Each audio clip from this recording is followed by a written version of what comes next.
Welcome back to the Talk Past podcast. Last episode, we did a review-ish, sort of a lambasting of the last Duel with Mullet Damon, weird Ben Affleck, and the sort, Kylo Ren. So this time, we're going to do the first Duel, which is discussing what it's like to get your first fight. Do your first fight show, get your first feature fight, that sort of situation. So this year, from our show, obviously, got our first fighter in Cait. You can introduce yourself. Hello, Cait and Katie, fighter extraordinaire. Mm-hmm. And of Sorry, course, that's my dog rubbing his ears and growling. We got Doges, and then of course your fight partner, veteran KT. Yes, I am a veteran. I feel like a veteran. I am old, decrepit, but it works. Before we actually even go, I remember because we had you, Katie, before talking about that weird show, Game of Thrones. Yes. You mentioned you wanted to still do a podcast or something of the sort called Sagacity Street. Did you ever get on that? No, there was a pandemic about the time I was getting ready to roll that out. Yeah, so there was a pandemic, so people were not gathering like I needed them to. And then, fair season started once things started calming down. And so then I, don't have time to breathe. Yeah. And, Monday I'm going in for my hip replacement. So any minute now, I will get that going. While you're under, they're going to record. And that's a start. I hope so. But in any case, let's get on topic. So, of course, each year, hopefully, we have one new person and one new fighter, right? Hopefully that new person's the new fighter. You're not a new person, but you're a new fighter, Cait. So how is that going on? How did that happen? How was the training weekend like? Yeah, so I was going to say this year there was a lot more care taken, I think, of the fighters. Since we were such a small fight cast, we had all of the squares. We had Tim and Gary, and right? Was there and anyone Simi. else? And Simi, that's right. Okay, I forgot about Simi. So we had to have non-fighters for the first year since I've been involved on the board to make sure we had all the squares filled. But with that, there was extra care taken. The directors really took the time to make sure people were understanding, what they needed to improve on. Whereas, in the past, it's been, your stance is wonky, with no explanation given and no direction on how to improve. But there was a lot of that given. We were talking about Brandon. I felt actually Brandon kind of helped me significantly in the pre-casting part to really kind of understand fighting more. And it actually made me feel a lot more comfortable with Katie too, to choreograph a fight and get it done. So the pre stuff was a lot different. I felt like I actually improved a lot more this year than I have in previous years. But even from my first year where I was downright awful, to this year, it's leaps and bounds. So yeah, when did you guys? Was it kind of the same way that we do it in terms of time frame? Like you get a weekend, and then the next weekend's just like, every year's your fights, and then everything's announced, or was there a slight difference in the time frame? There was definitely a difference in the time frame. It actually, I think, took longer to cast, or at least to the point where we got to the official cast announcement. I want to say it was like 3 or 4 weekends. It was different. I think maybe 3 weekends probably would have been sufficient with the people we had, but like it just really felt like they wanted to do something different than what has been done in the past, and it showed and it was appreciated, I think, at least by me. I know others of a skill and determination like myself probably felt the same way too. Yeah. For me, and I'm going to get to you, in a second here, Katie, with a quick cheeky little question. But for me, those weekends are always kind of like well, I think starting out they're the roughest because again, previously we did just kind of get like, here's what you do. Too bad if you didn't do it, and Mhm. then it's just kind of like flapping in the wind. But as I get more experienced, and obviously you do it more and more and more, I found out that the training weekends are really the best place to target the people you want to fight with that you may never be able to fight with, and it really doesn't matter what they're looking for so long as you're having fun, quite honestly. But Yeah. Yeah. obviously my first fight was with Tina, and that just kind of came together. But you and I, Katie, also fought individually, and then as a tag team against Yeah. one another. But I remember when we fought individually together, you were of course the raccoon woman, and you mentioned that you had that in mind, the plan to fight me, and you obviously concocted this whole like story with us, and I just kind of went with it because you know you've got those connections. Was it in any way, shape, or form similar in that sense that you kind of had an idea of who you wanted to fight this year, and it kind of shaped up that way, or was it because just how things were forming? That's how it happened from who you are with. Um, I will say, as the director's wife, there is a small Mm. perk in there of Right.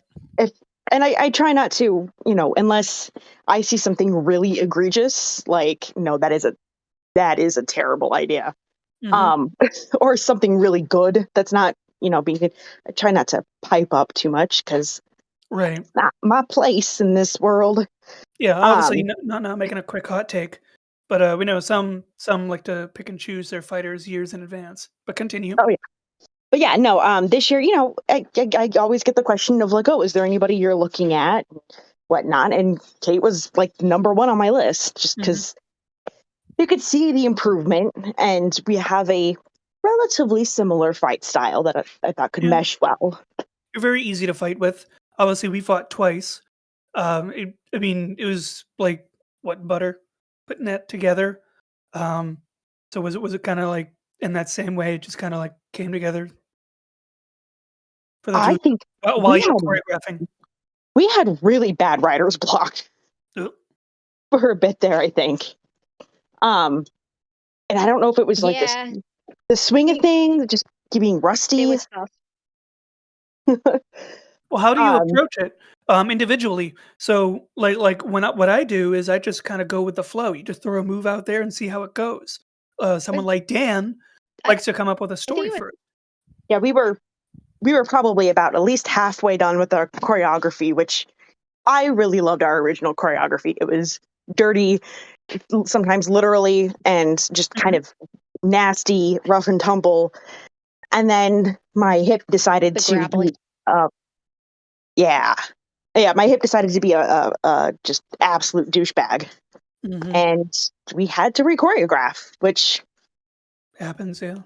it happens, and it's hard, but I think with what we wound up being able to put together, and Cait being eternally patient with my somewhat crippled self, and I'm really proud of what we put together for sure. I what we put together. Mm. Um, so obviously I've watched the fight. I took notes. They're just like minor little things I noticed. They're not really critiques or anything.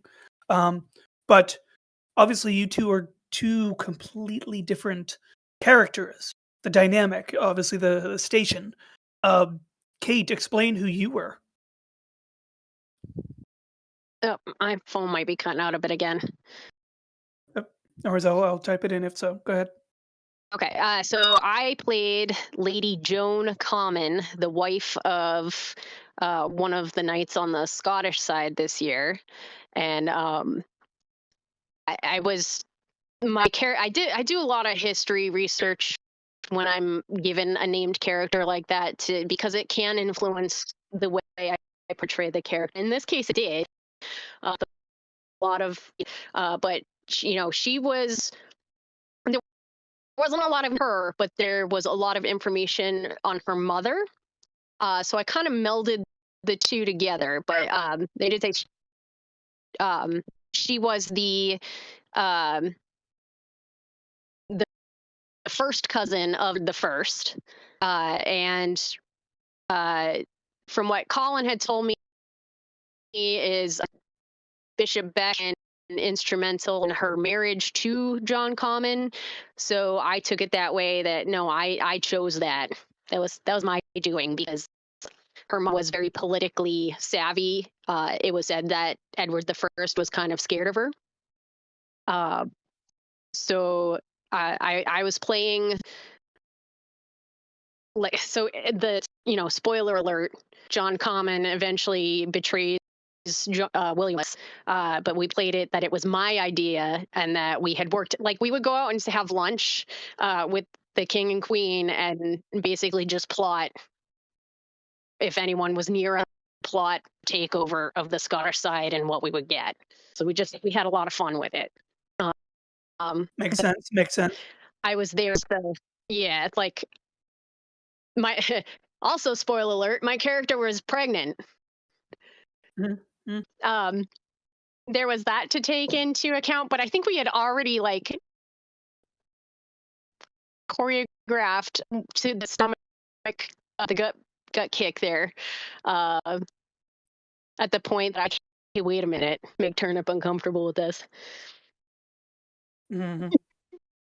Yeah, yeah, we had already choreographed that. But Katie, you, it seemed like you played your painter again. What was your character this year?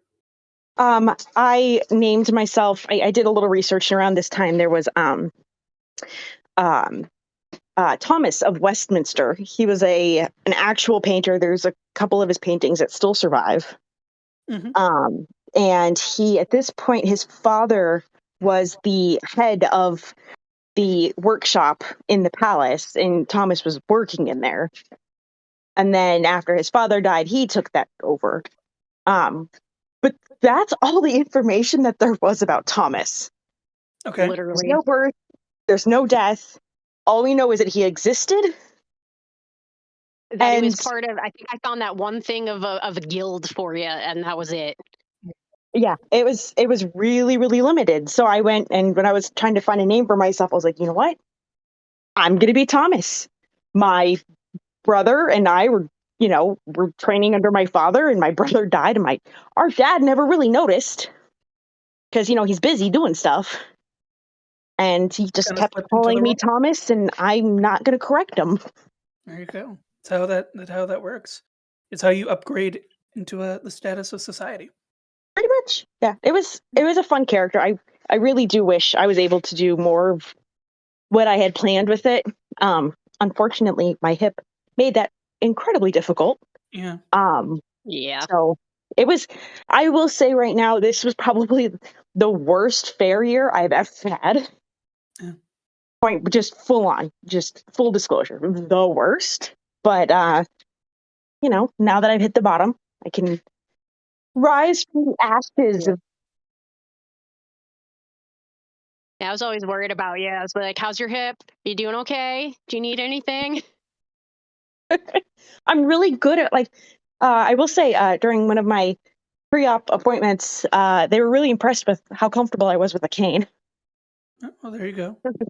Yeah, no, I'm good. I've got this. Using it for a while now. Similarly, though, when I did the preacher thing, that was just a completely made up thing, right? The what I was doing. But Dean, at some point, I still maintain when you slapped Sam in the face with the Bible, you needed to say it's King James. Sure, I would have.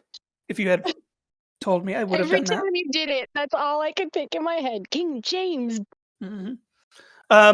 But no, that was completely made up character. But Dean at some point found in like this like random tome of ancient times this tiny little blurb that explained an actual person that did exactly what I was doing.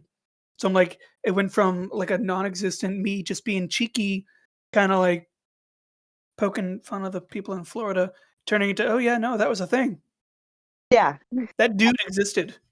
And I personally, I love, even because I've only been an actual named character, not named by myself character, the once, but I have learned over the years, it's, in a way, it's kind of helpful just to find somebody, some person. I think I found Thomas by just looking up painters during this time frame, and I was trying to find female painters, and they did not exist.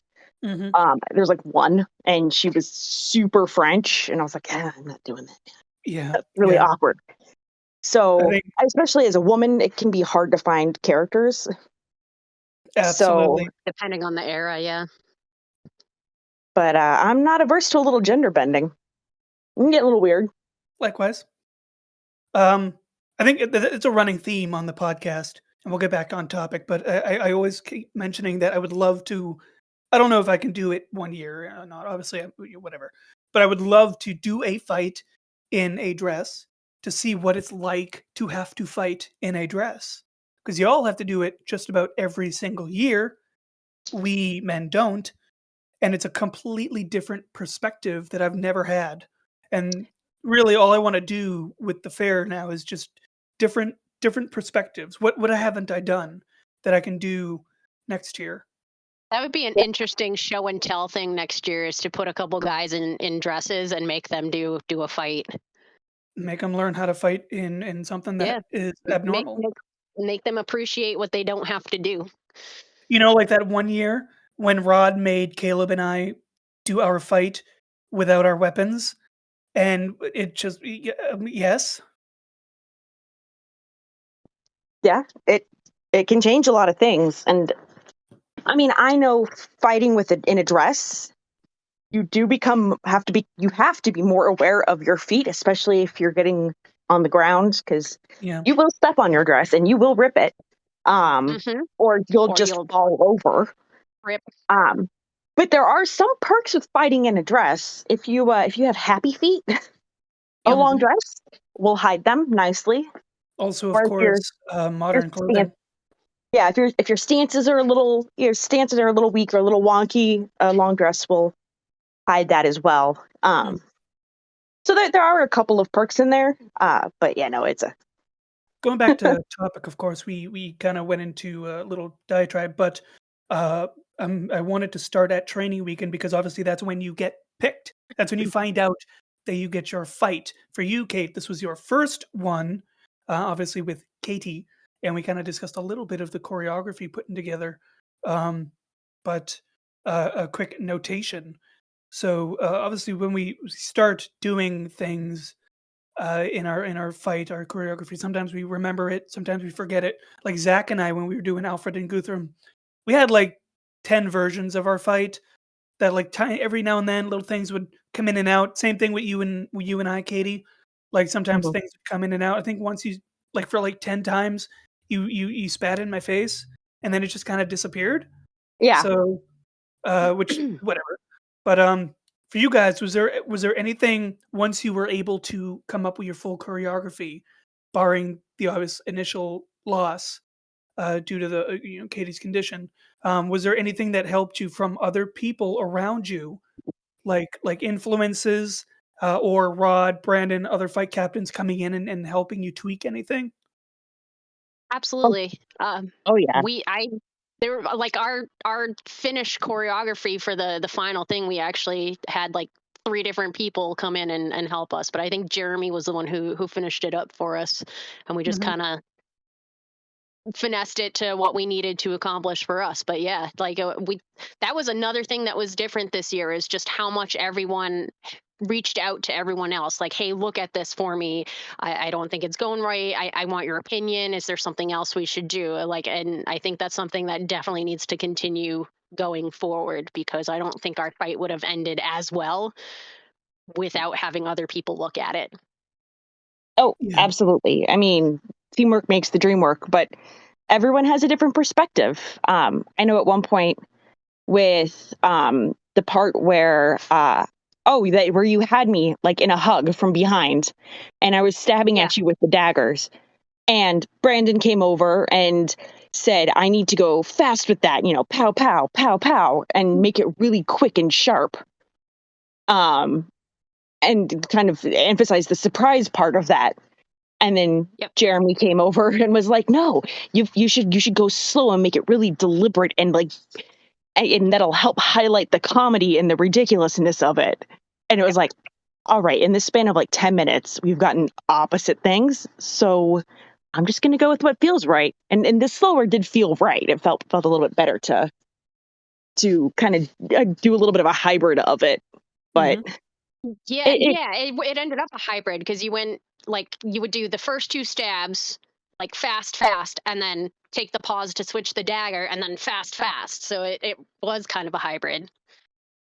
Yeah, and oddly enough, I learned that tempera paint does have a little bit of a gripping effect on leather, so that was helpful. Oh, there you go. I was always afraid I was going to drop that dagger when I did the little toss with it.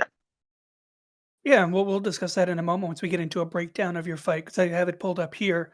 But continuing on the vein of inspiration, my first fight with Tina, and just in general, when I started out, at least the first 4 years, give or take, some people coming in and out, my biggest inspirations was watching Jeremy, as you mentioned earlier already, and obviously Jeremy and I fight. I've always wanted to fight Jeremy, like a one-on-one. So it was really good to have that tag team fight we had. But I feel like I want to fight each of those people because we already had ours. But Melissa and Jeremy, like on an individual level, that'd be nice. But Jeremy was a major influence on me when I started out. I thought he was like the fight god. No, like all above, but in the sense that he just was. He looked really good, and his movements were just so precise and efficient. I would say like maybe a more down to earth version of Brandon, because Brandon's very technical. He's very smooth. He's very liquid. Like he's like the master from Buffy who moves like smoke. But in that sense, he also is very like because words come into my he head. has a really specific type of fight style. He reminds me of like no matter what he's doing, it's like you're fencing, like you're dancing, right? So some of it of him, I like being very technical, but I also like being very in measure. But Adam, of course, Adam was very kind of steak and potatoes in terms of his fights, but I was very, very easy to see what he was doing and get it and understand where he was going, what he was doing, and how he was implementing his character. I feel like him specifically was like he was one of the people that perfected it. Jeremy, Adam, and then of course Tara was one of my biggest influences starting out. Still is. Like if I had to make a Mount Rushmore of our cast over the over the years, she would definitely be in the top 3, if not top 2. But for you, Cait, did you go into it thinking of or borrowing from other fighters or something else? Like, some people look to like Star Wars or Game of Thrones or something. Did you have an influence going into your fight? In terms of the choreography that we had? In terms of like say I would mirror Jeremy's stance. I would try to take the influence of Jeremy and kind of make it my own. Did you see someone else and that kind of inspired you? There's always moments of that, whether you're doing choreography like this or, like a character moment. But there are things that I see other people do. I'm like, man, I really like how that looks. I'm hopeless when it comes to movement in general. So if I think I'm actually, like mimicking something, I'm not. So I just say, hey, I like that. Let's see how we can kind of incorporate this, not expecting that it's, ever going to be anything that could possibly look like what Jeremy does or what Brandon does. It's not physically possible for me. I'm me, and I try to fight with what feels good. I honestly, most of my fights don't look good until I'm in front of an audience. So I don't know what is it. Oh, sorry, what was that? That little bit of pressure adds magic sometimes. Yeah, it really does. Like Brandon said it to me in 2018 when I fought Angela. in the home gong. Yep. He said, when you were rehearsing this fight, it looked like a train wreck. But once it got to actual performance, it's a really good fight. And like that was like the first compliment I think Brandon ever gave me, and I was like, oh man, I actually did something right. Mhm. So I loved that fight with Angela, so it was great doing that. But that wasn't Yeah. like your feature fight. Is we had nothing better to do, so we put a fight together for the quote unquote tournament. Um, Mhm. it's it makes a feature fight that much more to savers, because you take those moments and you have to think that's what got you to the feature fight part. You work so hard outside of a feature fight. Like I said it. I said it to Zach when we were doing. I'm like, my goal, my 4th season, I want a feature fight, and I made my goal. So you work hard. Yeah. KT, sorry. Same thing. Did you go into this thinking, using influences, or since, I mean, at this point, you and I are veterans, do you kind of have your own way of things, or do you still kind of try to draw from others? Um, I know I love watching like the very technical, pretty fighters who can do the nice spins and who look like Kat is one of them. She can put Yes. together a really pretty fight. Um, I have made my peace with the fact that I am the sort of person who has pocket sand that she will throw in your face, and I am fine with being a down, dirty, grappling. We're gonna bite and pull hair. It's not gonna be pretty. It's gonna be mean. And so I look towards. I usually look to kind of taking moves from some of the bigger guys who are doing the heavy, like Zach. Zach is one that I Mhm. will look at and be like, all right, that's where we need to go. Yeah. um and it's a good benchmark. I also, honestly, from movies, there are a handful of movies that I will sit there and I will watch and I will pause them and rewind, like, okay, how do we get that? That's a slick move. Um and I'll take some inspiration from those. But yeah, I usually look, within the cast, look to the bigger brawler type guys, because Mhm. that's how I'm built. Yeah. So it That's kind works of my meat well and with potatoes how I right am. there. Oh, sorry, what? I said that's kind of my meat and potatoes right there too. What Katie said. Oh, yeah, no, I love, just hands-on, no Hmm. weapon, be brutal, be visceral. I think that is honestly the funnest style of fight. I think that's the easiest way to make it look real, rather than these fancy, flurry little fencing fights, which are obviously just choreographed fights. But there's some nice technicality that I like, that I like to try to include as well. Well, and I know with my thought with the hands, like the hand-to-hand combat sections of fights, or fights that are just that. The audience, swords are cool, axes are cool. Like, that's something Mhm. new and it's novel, and most of those people haven't done that, and it looks fun because it's something interesting. Um, but the hand-to-hand, most people at some point have punched somebody or taken a punch or kicked someone or been kicked. Mhm. Not in the exact same ways, but you can envision yourself kicking and punching and biting and scratching and then doing all of that. It is more, it takes it out of fantasy and puts it in your backyard. Yeah, it I makes it think, more closer to home, makes it real. yeah, and I know with it, from a safety perspective, there I find that hand to hand stuff, I would rather take a punch to the face than a sword to the face, even Mhm. though they're not sharp. Cheerfully take a punch Preach. any day.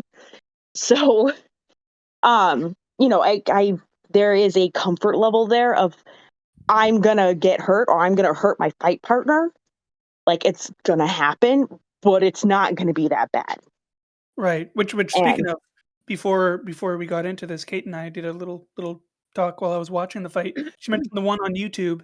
is the one where you did accidentally punch her.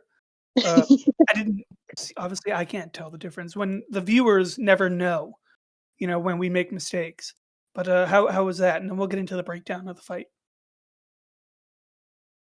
I had that moment as soon as I felt it with my fist. I was just like, okay, we're okay. I think. All right, we're cool. And I was after was our fine. fight, I was like looking at you on the side, like, are we cool? Are we good? Are we all right? Yeah, I saw that. I caught your eye a couple times. I'm like, I'm good. And honestly, it just surprised me more than anything. Like it didn't hurt. It was like, oh, I was too close. It was a little boop to the snoot. Yep. Little snoot, ooh woo. Uber snoot. Oh yeah, no, that happens to me many, many times. Is I actually find that I like those moments. Not when we hurt each other, but those sort of real moments that aren't expected because it makes the fight real. It makes our reactions real. And the people don't realize it. But I feel like sometimes that change in mood in the fight to our cast kind of draws people into the fight even more. And obviously watching something that's clearly choreographed for like the 20th time. What are your thoughts on that, both of you? I mean, And if you think that it's like sometimes a good thing that we do have those little improv moments. I personally, I know a lot of people don't like contact and they'll, do naps and hide things. But I mean, there's those moments. Our opening move where it's the slap. Yeah, I could have whiffed it, and well, no, because I had paint in my hand. But I mean, yeah, you can whip it. But it's one of those where no matter how good you are at hiding your naps, nothing will beat the sound of palm on face. And there is always that little moment of like, oh, did I hit her too hard? No, we're okay. And I like the chaos element. Yes. It makes it real. For example, Jake and Jeremy's fight was the most chaotic thing I've ever seen. And it looked real. It looked desperate. It looked panicked. On that note, Jake is one of the best desperate panic fighters I've ever seen. Oh God, he's so good at it. He just goes right to the wall. Oh yeah. No, he's got no middle ground. And I think that adds that element of realism for the audience. And really, it adds that element of realism for us when you have that like, oh wait, was that a real thing? And so as we're watching it and we're trying to be engaged to kind of keep the audience engaged, having those moments for us when we see them, it's like kind of helps us propel the attention. Real hit? Mm-hmm. Right. And let's break down the fight because I got it here up on the YouTubes. The only video of the fight. I need to get a copy of the second match from you, Rod, at some point because I've not seen the matches as a whole. Literally just this one fight because I only just found it like yesterday. I didn't know it was on YouTube. Yeah, someone uploaded it, and then they put loud, like weird combat music over it. So I have no but the clue. music is only loud in certain spots, so like you don't notice it at certain points. Like when you guys obviously the chess match, so you get called to your fight. I have no clue what's going on. I don't know what y'all are saying to each other. I don't know what's going on there. What was the build up into that fight? It starts off with so I get called, but Turnip is adamant that I'm not there to fight. I'm just there to enjoy. It's a friendly match. I'm pregnant. I shouldn't be fighting anyway. And then William calls me to fight, and basically rubbing it in Caleb's face. I think at that point, I remember the dialogue. But it was funny.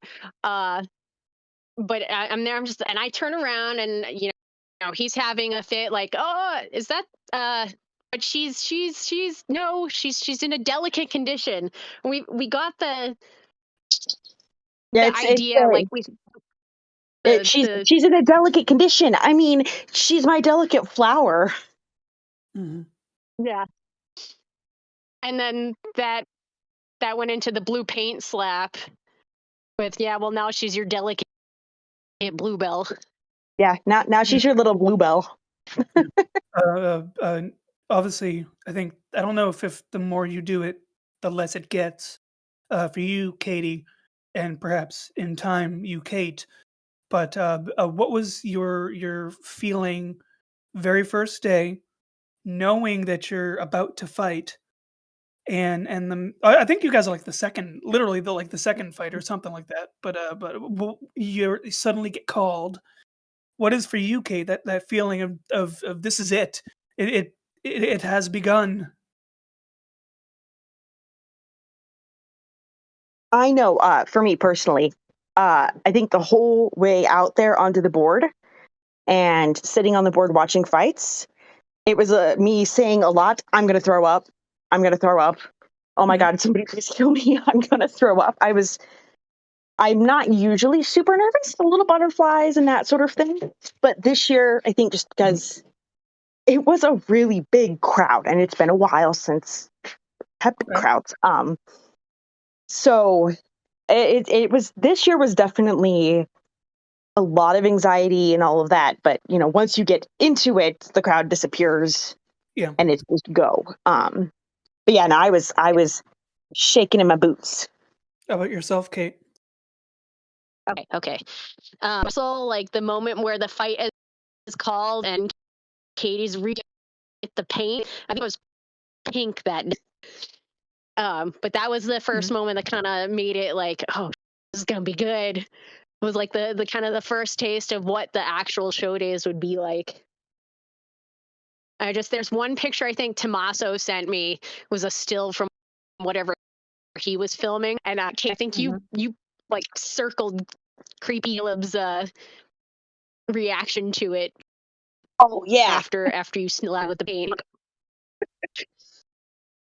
It's like, oh damn. Yeah.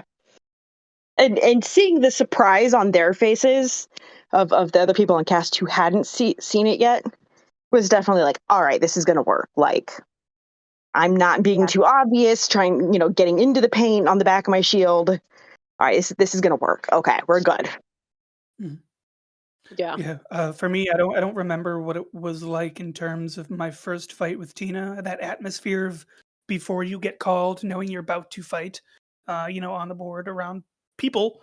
But in general, I don't tend to get nervous because we've been doing it for 3 months, 2 months give or take. So obviously you know what's gonna happen. You know what you're gonna do. You've been doing it. I think for me, I always feel nervous about making sure everything is done correctly, like not missing any moves. Yeah. That's why you see me every year try to be one of the first people in line when doing the training fights and with show and tells, because I don't want to forget and then make my partner look bad or embarrassed or anything like that. I don't care if I do, but and I know, usually most years, especially like the first weekend, I'll have some butterflies, or if I know like my parents are in the audience or something, I'll have a little butterflies, but I'm generally okay.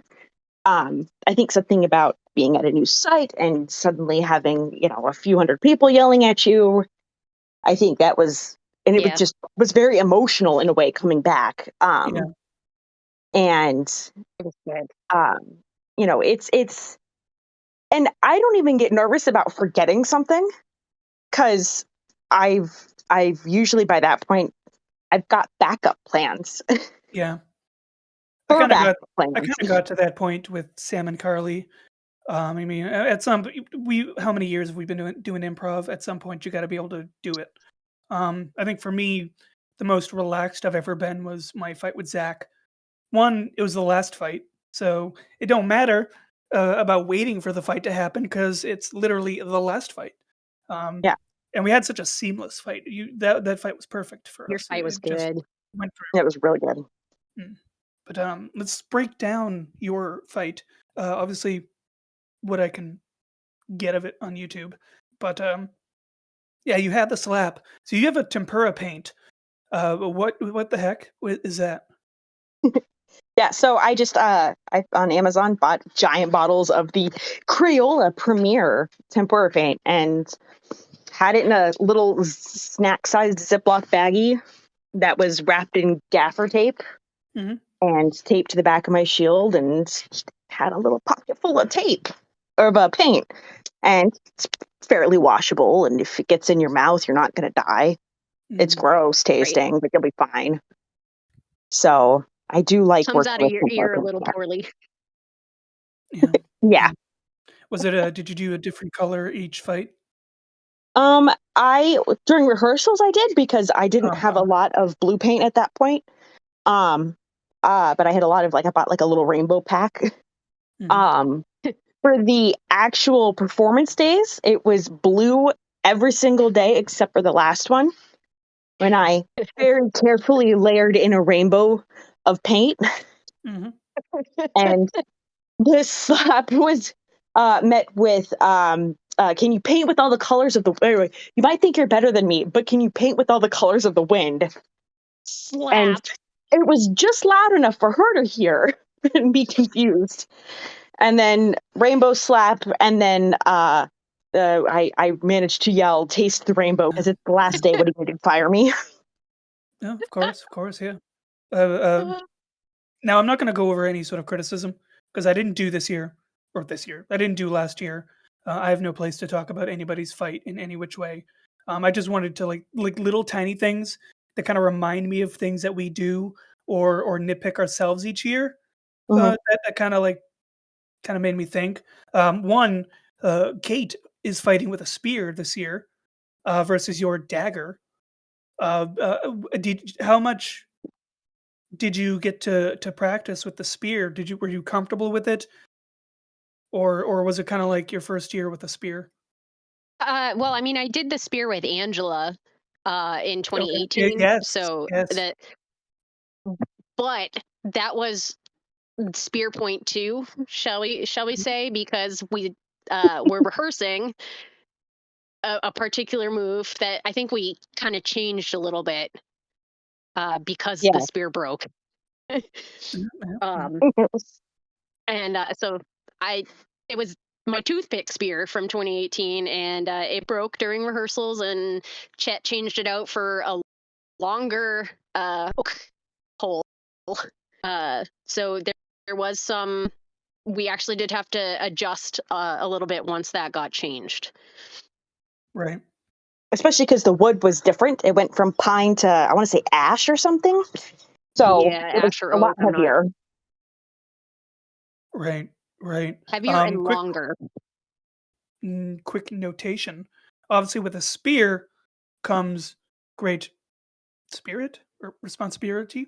One thing I noticed, you turned your spear to hit her shoulder. Obviously, it's a first match fight, but I did at least want to bring up the idea of missed opportunities as sort of a story element. So when you did that, was that like a point that you made, or was that just kind of like part of the choreography to just not hit her with a spear? It was And part of the choreography. It was more of a knock knock, bitch. Like she just slapped me. I'd taken the moment to be like, the bitch just slapped me with paint. All right, Mhm. so that's how you want to be. And I, at least as an actress frame of mind, was playing it like, all right, this is supposed to be a friendly match. And Yeah. we had started off. Uh, we actually put a pin in it when we were choreographing. Is Katie wanted it to end with a Captain America style almost decapitation with the shield. So that's kind of Mhm. I saw that was our was that was baseline kind trying of to like get how to. you guys are moving. Yeah, that was Yeah. the first thing I said when we got casted was, "Can I slap you with a palm full of paint?" And then I think the second thing I came up with was the almost decapitation because it's just Yeah. brutal. Literally were the two things that we were like, okay, we have to start with this and end with this, and then everything in between was whatever it happened to be. But the feeling for me in terms of how the fight went is, and especially how after the first weekend in that particular video that you're watching, it does have Turnip stopping me from killing her at the end. Mm-hmm. It's the evolution of me trying to make it a friendly match, not hurt either of us, to the I'm gonna kill you. Right. Which I think is a fair point. Not to pun, because I know, and I don't know if it was, but obviously missed opportunities is always such a thing that gets brought up every single year, and I understand it from a kill or be killed perspective, but there's also the story element. Someone might not want to kill someone. When I was a preacher, I wasn't supposed to be much of a fighter, so and they were playing angels, so Yeah. there was. I don't think we had any missed opportunities. I don't know. When you're in it, you never know. But I always feel like there's always like room for like. I mean, is it a story thing? Is it Is it just choreography? Like, this is always like a point of contention. Everyone's got an opinion about it. I mean, I would say as far as, missed opportunities, especially in a first match fight. Yeah. And especially as, quite frankly, as a woman, historically speaking, you probably could defend yourself a little bit just because you could. I mean, but I mean, you wouldn't have had necessarily the fight training. Exactly. You would be familiar with the things because you see them, you're around them, but actually using them in a combat scenario. So I think, especially as a woman, you have character-wise, you have a little bit of forgiveness and wiggle room, and not having, for most characters, a very technically clean, no missed opportunities type of fight. But especially with us, being a first match fight, so it's lighter, it's not to the death, it's to the yield, and kind of establishing early on that, we're probably going to be the comedic fight and kind of maybe a little bit more silly. I think that kind of gives a little bit of breathing space for missed opportunities, because I think that also makes it realistic, because when people actually fight, there's always missed opportunities. Absolutely. I mean, I'm on the side of like it's a story element. I think it's more realistic. Well, and quite frankly, an honest to goodness actual fight, it's short. I mean, you got a couple of minutes and that's it. I mean, at most, an actual fight's going to be on the short side. So we do have to stretch it out longer than the 30 seconds it likely would have been. Standing actual and entertainment. But moving on. So there's a moment that was kind of weird. Maybe that was the punch. I don't know, because obviously I didn't. It's the first time watching, so I don't know where that is. But there's a moment, Cait, where you kind of like look down, kind of like you're shaking your head, or like you ever got dizzy or something. Is that where you got punched? And then Katie comes up to you and touches her nose. Was it where I dropped the spear? Yes. Yes. So she had just did a nose jab. And that was the day it happened to connect, and it threw me off that I forgot the next part of the choreography, but it made me think of 2018. I don't know if you remember when we were rehearsing and Zach actually headbutted me and then my nose started bleeding. Oh yeah. So I thought of that and I was like, immediately it didn't start bleeding right after it happened. It was a good solid 5 minutes before things like started bleeding for real. And I thought about that and I dropped it just to be like, ow, to give a reason, because she was supposed to grab the spear from me at that point for that fighting. So it was the awkward moment because I couldn't figure out how to fix my... Yeah, because I was trying to find it after you mentioned it, but that was the only moment that kind of felt out of place in the fight. Because I don't know if you like just had like a weird in-character headache or something, or if that was it. So I had to ask. Yep, nope. That was right after she punched me. You're welcome. You're welcome. You guys still do, despite you said you had something a little bit more muddy beforehand, you guys still do have those moments of hand to hand or desperation, like the spear choking with a spear. Katie, you're trying to desperately stab behind yourself. Yeah. sometimes Struggle, almost snuggle. to yourself. So you have a lot of that. Yeah, I think we wanted to maintain the brutality as much as we could, because I think Katie and I both agree we're both the hand-to-hand fighting type. Like, that's our meat and potatoes right there. And I think those were the parts that felt the most natural. absolutely, yeah. Do you feel that gets you into the fight better? That gets you into character better, or is it just kind of still feels like choreography? Oh no, character, absolutely. I like Katie. I can't fight convincingly unless someone is actually hitting me when it comes to hand stuff. Mhm. Like, No, fucking you actually have to kick me. yeah. I think I actually like hit you in the vajay one day too. Oh yeah. Oh no, that day I- that you punched me in the tits. oh. And because you were supposed to punch me in the shoulder at the end of the fight, and you punched me square in the boob. I was like, seriously?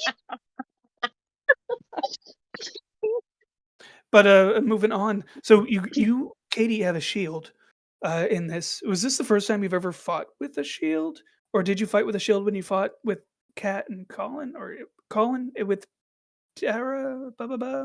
I fought with a shield a few times. This shield was really nice because actually Zach made it for me, and it's very strong but very lightweight. So I have fought with it's. I think it's my first time fighting with a shield, in the heater shield style. I've always fought with a round shield. Okay. So it's definitely my first time with that particular style. But I have fought with, I know with but it was Tara, Brandon, Bird Dong, not Brandon, Tara, Colin, Bird Dong, and me. Trying to think. There's been I know like Maggie already had a shield. I want to say it's been a couple of years I've had a shield, um, but yeah, no. First time with the heater shield though. So Yeah, I've never fought with a shield, but you guys had a moment where, because you were saying that you wanted to kind of have sort of like a decapitation moment. The way your movements up to that point felt to me like you were going for that. Like you guys have very precise intentions in your fight, or what I would say is you guys come across not telegraphing, but like you can kind of read what you want to do, even if you don't do it. If that makes sense. no, it does. Yeah, you're yeah. It's Like, we not. tell a story with our intents. It's Yeah. acting. Oh yeah. Although I gotta say, when you throw the shield down, Katie, and I don't know what direction it's in, but you grab Kate in a headlock, and I'm just thinking, if that were me, and I was inside, I was like, really, oh, do a DDT onto the shield. Yeah. Obviously, you did. No. Yeah, that was definitely one of those. We came up with silly phrases for pretty much every move in that. I think you're talking Yeah, about. head hug. Well, because it was very very cleanly separate series of moves that started with certain things. So it was I can only remember head hug at this point. Yeah, there was a struggle snuggle. It was knock knock. Swiper no swiping was one of them. Yep. Yeah, struggle snuggle. Head hug. Oh, Tom Brady, I think, was one of them. Yeah, Tom Brady was one of them. Yeah, Plan B was another one. Yeah, no, we came up with silly phrases for everything, and the mnemonics really help keep the phrasing of the fight clean in the head too. So it did help keep the flow going throughout the whole thing. and when I know like the first weekend I fell the first day, you fell the second day, because it was so muddy and I slippery. tripped over your Oh, yeah. shield. Oh yeah, that's what it was. And you have that moment where you have that like blank brain fart, and Yeah. when your fight partner goes and whispers to you real quick, like, struggle, kick me in the stomach. Like you can quick kind of reroute the fight a little bit with those stupid phrases. Yeah, instead of go for an 8, go for a 2, go for a 25.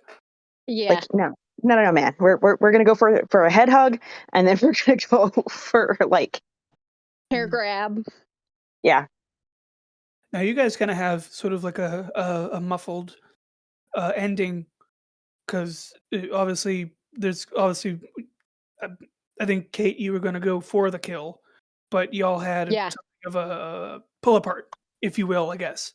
So that the ending to me was a little bit muffled because there's people in the way. But what happened in your ending? Much. Yeah, there wasn't much that was really said, but basically the whole point of it is I could not, and you know how loud Dave G can be, I could not hear him call hold. Like, if that gives you kind of a sense of what the new, it's very amphitheater like, our new spot there.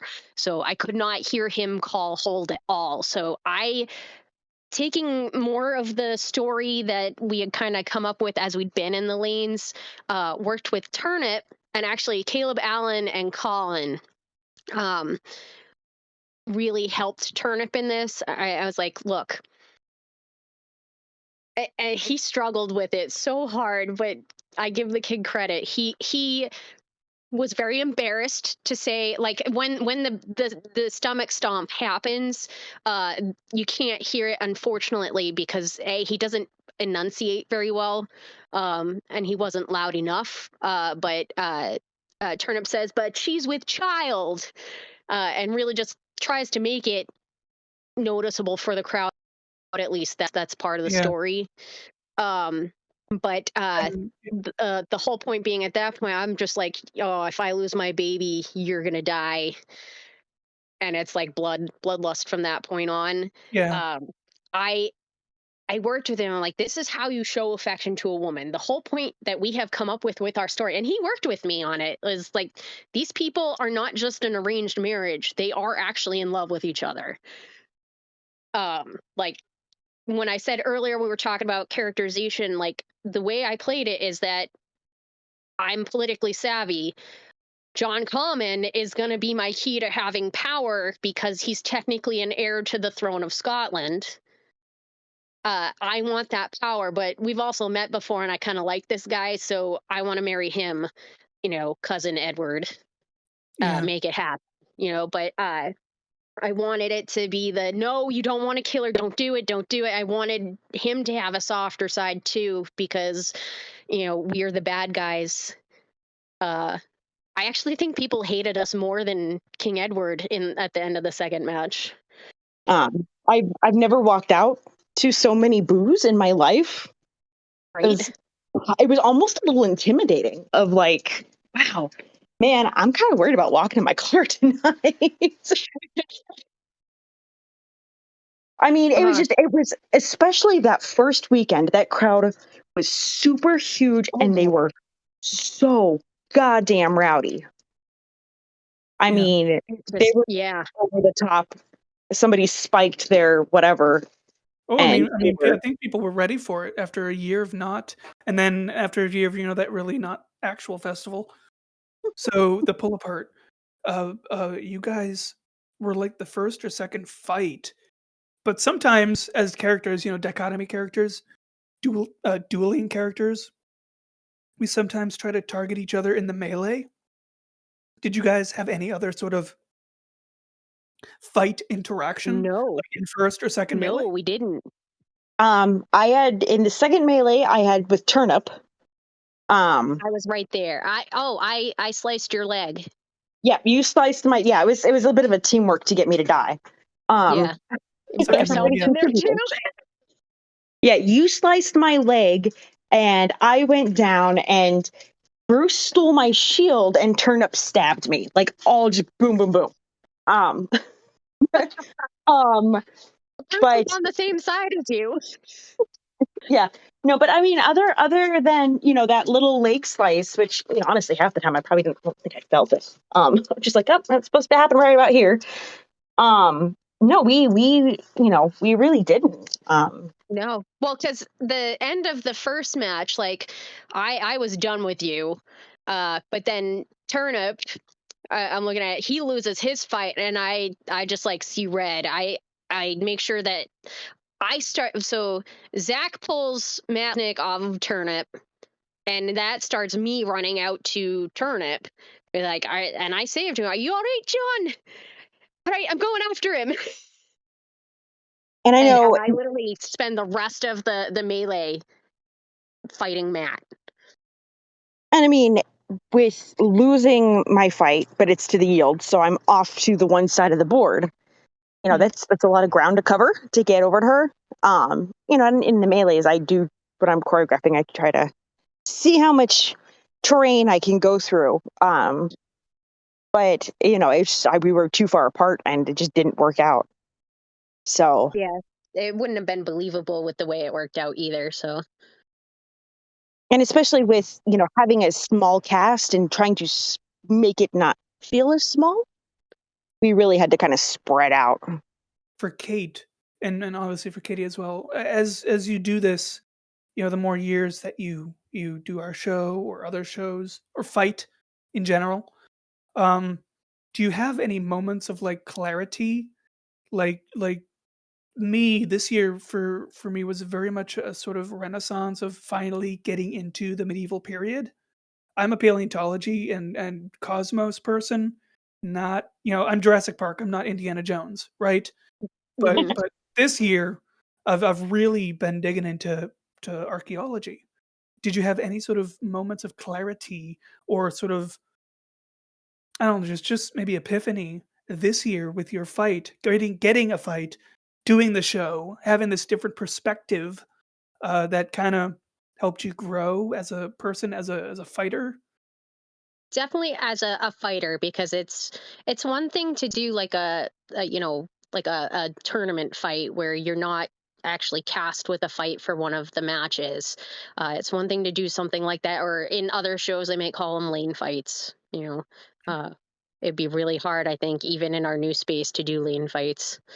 Um, but it, it's a different perspective being part of that actual story of the fights that are actually featured versus like something that is not considered a feature fight, so to speak. Um, you still put in the same amount of work, but I think it was nice. I learned a lot from Katie, and if I don't learn something from my fight partners, I'm like, there's something wrong. So, Hmm. but it will go with me going forward. Um, it I think this year was an even bigger Katie's dedication to her character, using the shield sort of. You didn't really get too far into that, as using it as a palette, but that Yeah. was kind of the idea. Um, that kind of dedication to character and my dedication, and then combining the two, like that's kind of the balance I want to maintain in my future in any shows like this that I do. Is it was Hmm. the right combination. There was the right I think I was talking about this with you before we started, but like there was just so many good things that happened this year, and I that's how it should be every year. Hmm.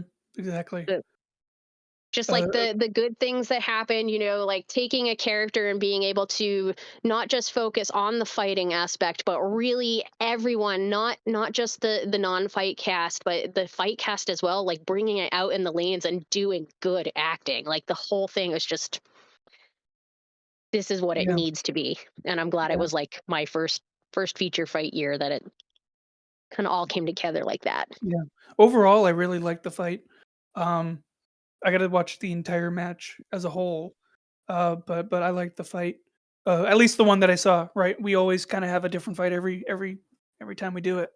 Um, but same question for you, Katie. But I think from a different perspective as a veteran, is there any time like having that clarity or something that kind of changes you each year? Um, I know for me, I personally, I try to put my character as much as possible into my fights. You know, whether it's throwing a raccoon at somebody or, you know, be just in any way I can. I try to really incorporate that, and it kind of helps it make sense.